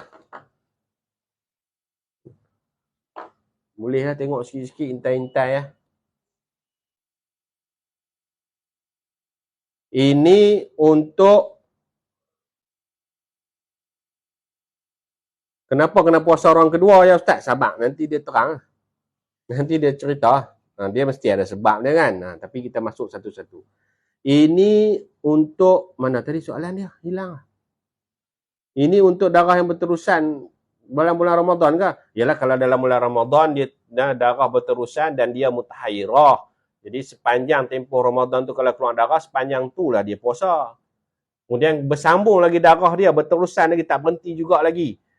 Maka dia kena puasa lagi 30 hari. Sepanjang tempoh dia keluar darah tu.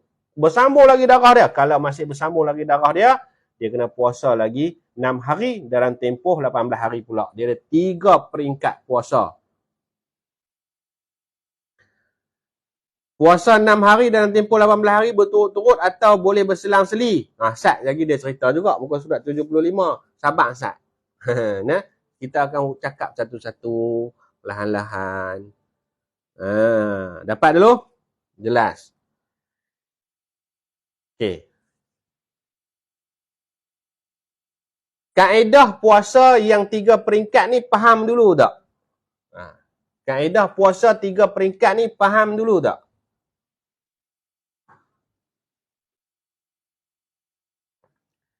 Mengapa ni kita nak hurai sekejap lagi. Tapi dia ada tiga peringkat puasa ni, faham dulu tak?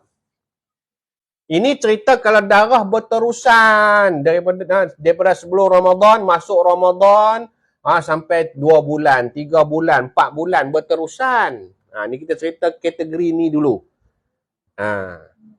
Kalau nak soal, nak tanya, kalau bila sampai Ramadan darah dia berhenti dah Ustaz. Itu nanti kita bahas yang tu. Ataupun lepas habis Ramadan berhenti dah darah dia. Itu nanti kita bahas yang tu pula. Okey, sekarang ni kita nak selesaikan satu bahagian dulu. Kalau mutahayyirah ini darah dia keluar daripada bulan Ramadan tu keluar sampailah 3-4 bulan. Tu dulu. Okey. Nak timbulkan soalan, kalau berhenti masa tengah Ramadan, berhenti habis Ramadan, berhenti waktu peringkat kedua, yang tu nanti kita ceritalah. Kita bagi selesai satu dulu. Okey, jelas. Sekarang ni yang jadi isu dia pada peringkat ketiga. Peringkat pertama fahamlah 30 hari. Peringkat kedua fahamlah 30 hari. Peringkat ketiga ni 6 hari dalam tempoh 18 hari ni. Soalan dia 6 hari berterusan ke macam mana? Okey, yang ni kita nak bahas. Puasa 6 hari dalam tempoh 18 hari. Okey, tengok muka surat 76. Okey, yang kata puasa 3 hari dalam tempoh 18 hari tu. Okey, kita ada buat contoh dia. 1, 2, 3, 4, 5, 6, 7, 8, 9, 10, 11, 12, 13, 14, 15, 16, 17, 18. Yang kata puasa 3 hari tu, 3 hari yang pertama, 3 hari yang terakhir. Tu maksud dia. Okey. 3 hari dari dalam tempoh 18 hari ialah 6 hari dalam tempoh 18 hari, maksudnya 3 hari awal, 3 hari akhir.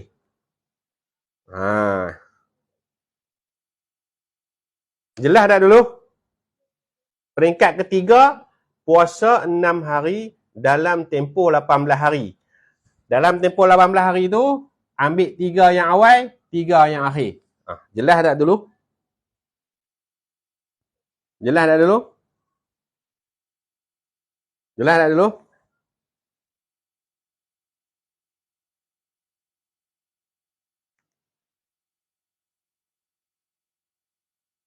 Okey, baik. Sekarang kita nak tengok keterangan pada muka surat 76. Puasa 30 hari yang diyakini sah hanya 14 hari. Kerana mengambil kira maksima haid 15 hari 15 malam. Maka sebagai langkah berhati-hati, kemungkinan wanita mutahayyirah tersebut beradat haid 15 hari 15 malam bermula pada siang hari. Maka yang diyakini suci dalam tempoh 30 hari hanya 14 hari sahaja. Kenapa? Contohnya, 1 Ramadan puasa terbatal kerana mula keluar darah siang hari. Maka 1 Ramadan itu belum dikira sehari. Bermula 2 Ramadan baru dikira sehari. Maka 15 hari maksima haid berakhir pada 16 Ramadan. Okey. Kenapa kena puasa 2 bulan tu? 30 hari direct. Kerana mutahayyirah ni kan cerita dia tak tahu, tak ingat apa-apa. Jadi, kalaulah 1 Ramadan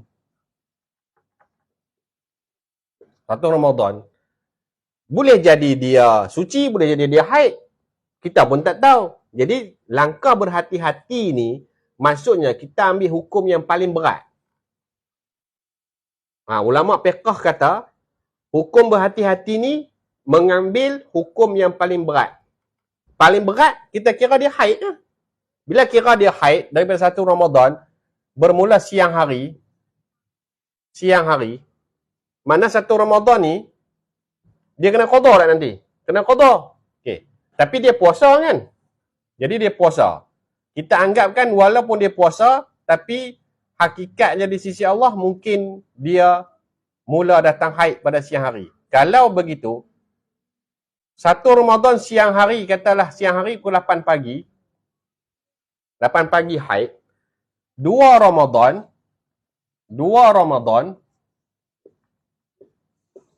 baru sehari. Kalau seorang perempuan tu mula datang haid pada siang hari Ramadan, tadi lepas subuh dia puasa. Ramadan, 1 Ramadan, tiba-tiba pukul 8 pagi datang haid. Batal tak puasa dia? Batal puasa dia. Nah, tapi belum sehari lagi. 2 Ramadan esok 8 pagi baru kira sehari. Jadi kalau 15 hari haid, jadi berapa Ramadan? 16 Ramadan lah. 16 Ramadan. Okey, jadi sebab tu ulama mengambil kira untuk mutahayyirah, walaupun dia puasa daripada 1 hari bulan Ramadan sampai 30 Ramadan, tak? Ulama mengambil kira hukum paling berat ialah dia haid 15 hari. Kalau haid 15 hari, bermula siang Ramadan, bermakna haid dia sampai 16 Ramadan lah. Nah, 16 Ramadan. Mana 16 hari dia dikira tak puasa. Daripada 16 hari tak puasa, jadi yang sah puasa dia daripada 30 hari, jadi 14 hari. Ini yang dimaksudkan Daripada 30 hari mutahayyirah itu berpuasa, yang yakin sah sebagai yakin sah puasa dia 14 hari setelah mengambil kira 15 hari maksimum haid. Okey. Siapa tak faham tanya. Lepas tu kata mutahayyirah ni dia tak ada susah mana, cuma nak hurai dia tu dia panjang.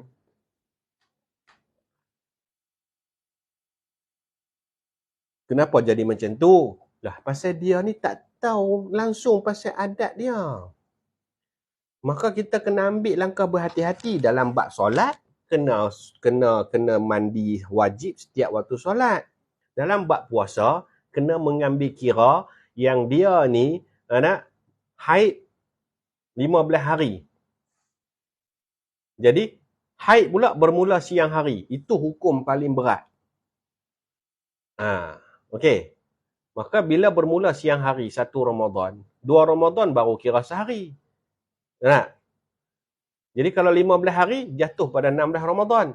Walaupun dia puasa daripada 1 Ramadan hingga 30 Ramadan, yang yakin sah hanya 14 hari lah setelah dia tolak 15 hari haid. Jadi dia puasa pada peringkat pertama 30 hari tu yang sah hanya 14 hari. Lepas tu kan dia puasa lagi 30 hari. Puasa lagi 30 hari. Yang yakin sah juga 14 hari. 2 round dia buat 30 hari. Yang yakin sah, dua ni, hanya 28 hari. Masih kurang 2 hari lagi.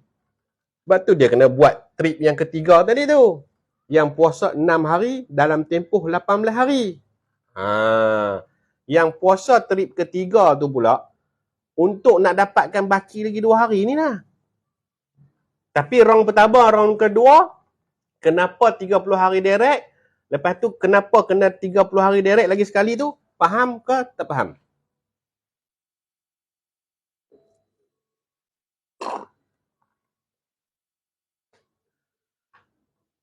Okey.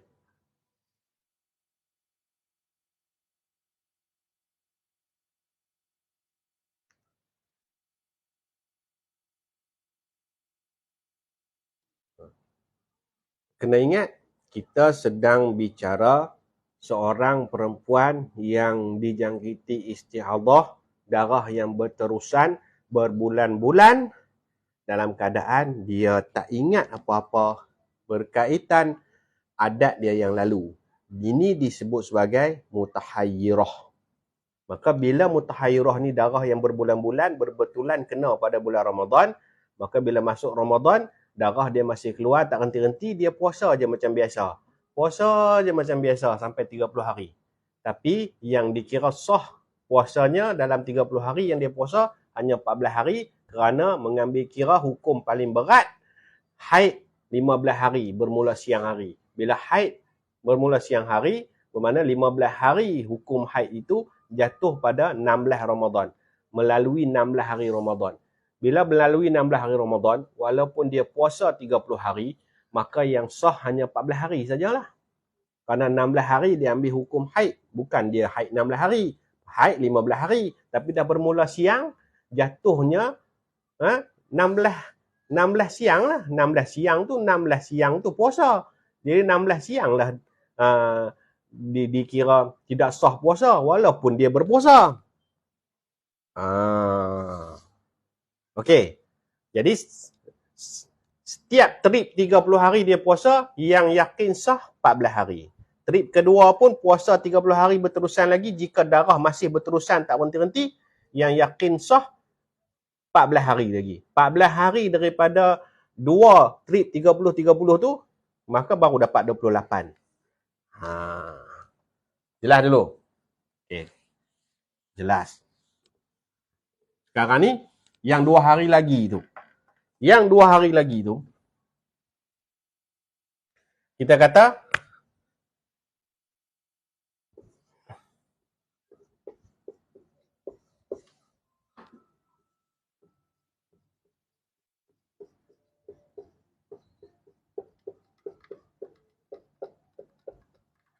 puasa 6 hari daripada 18 hari.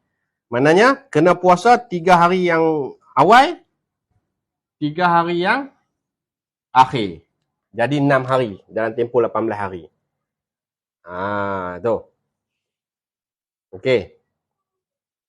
Sebelum ni dia dah dapat berapa daripada trip pertama dan trip kedua? Nak? 30 sah 14. 30 sah 14 campur jadi 28. Dia ada baki 2 hari lagi. 2 hari lagi tu kaedah dia puasa 6 hari daripada 18 hari. Daripada 18 hari tu nak puasa 6 hari. Nak puasa macam mana? 3 hari berterusan yang pertama. Tak puasa 12 hari. Puasa lagi 3 hari yang terakhir. Jelas dulu yang ni.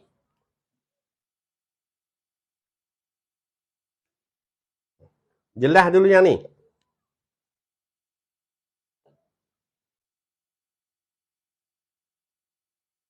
Okay, jelas. Kenapa puasa macam ni? Nak dapatkan 2 hari je pun. Okey. Ni Walhan ni tengah darah keluar ni. Kita cerita darah masih keluar. Okey. Kalaulah haidnya bermula satu hari pertama dia puasa daripada 18 hari tu.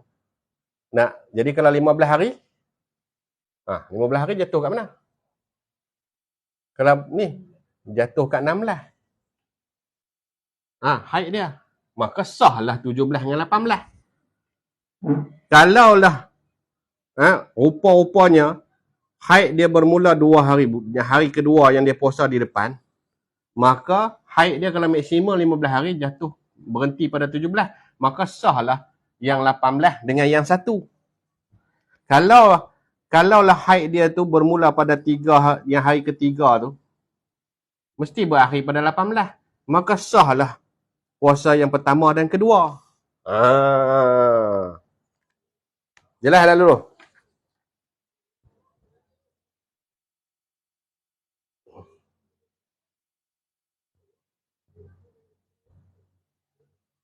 Okey. Jelas dulu.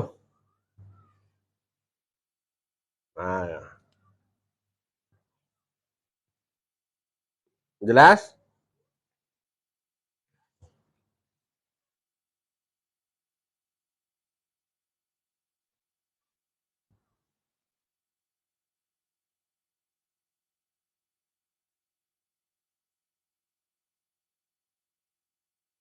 Okey, jelas.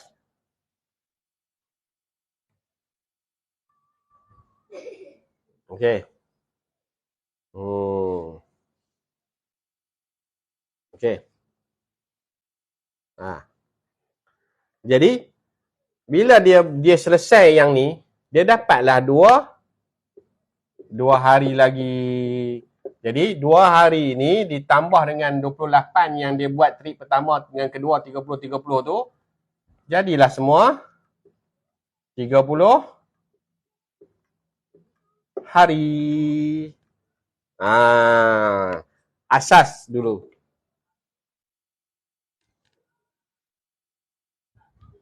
Okey.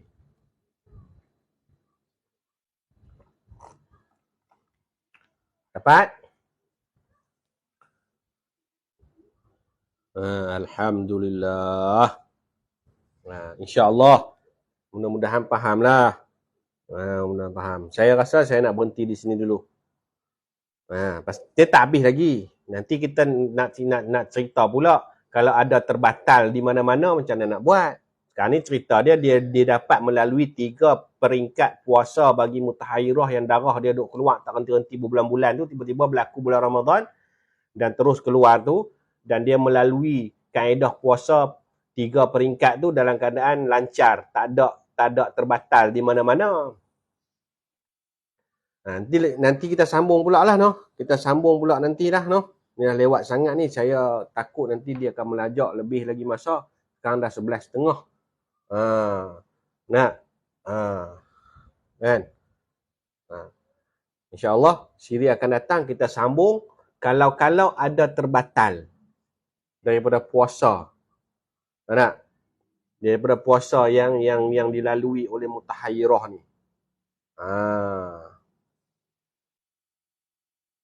Tak payah cerita pasal nak explain ke orang dulu. Cerita faham untuk diri dulu.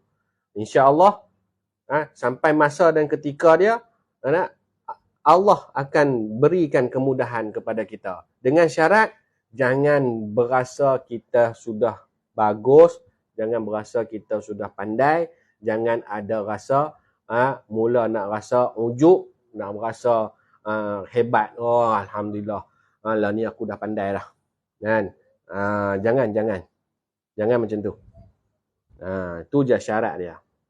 InsyaAllah, kalau dapat jaga hati dengan kurniaan Allah, InsyaAllah ilmu itu akan lama lah dengan kita, insyaAllah.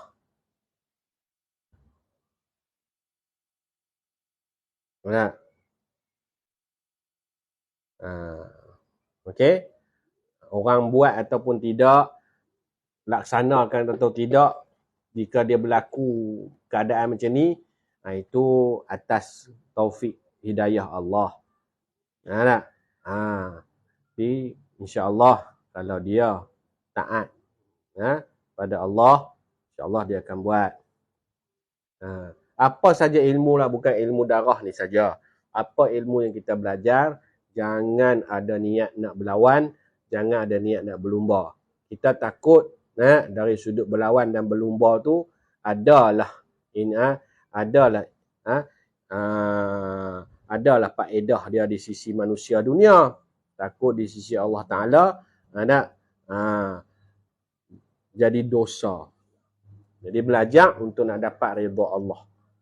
Faham, Alhamdulillah, mohon moga Allah redha dengan ilmu yang dia bagi faham. InsyaAllah sampai masa ketika kita dapat manfaatkan ilmu kita, walaupun kita tak guna untuk diri sendiri, mungkin berguna untuk orang lain. Jadi tak perlu rasa pandai, tak perlu rasa orang tak pandai. Jangan rasa diri pandai, jangan rasa orang tak pandai. Okey, itu je yang kena jaga. Yang tu yang susah nak jaga. Sebab tu saya kata, kalau saya salah, tolong tegur, jangan caci hina. Pasal kesalahan boleh berlaku kepada siapa-siapa. Mana-mana lah kalau kita mengaji dengan siapa-siapa, ustaz, ustazah, tok guru ke, apa ke, dia boleh berlaku kesilapan. Dan kalau kita sendiri pun memang kita sendiri boleh berlaku kesilapan. Yang masalahnya takut kita tak boleh terima kesilapan dan tak boleh memohon kemaafan. Jangan malu minta maaf kalau kita buat salah. Jangan malu mengaku kalau kita salah.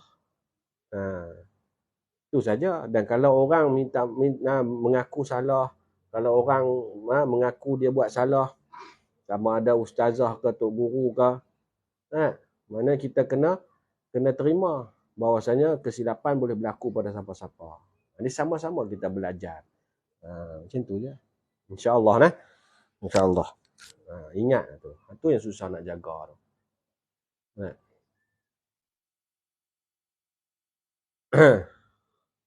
Hari Khamis saja.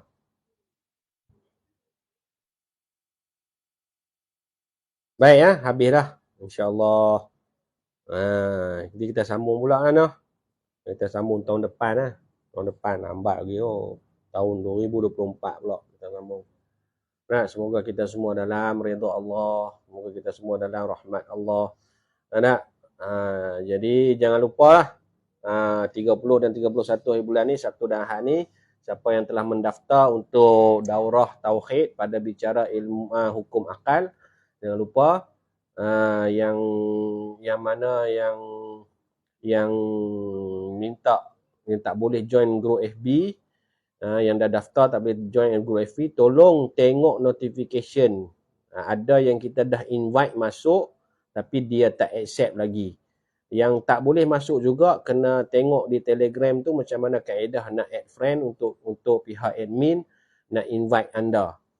Jadi yang belum mendaftar boleh mendaftar lagi, mungkin tak sempat beli kitab lah. Tak sempat beli kitab. Tengoklah macam mana kita cuba buat PDF ke apa ke.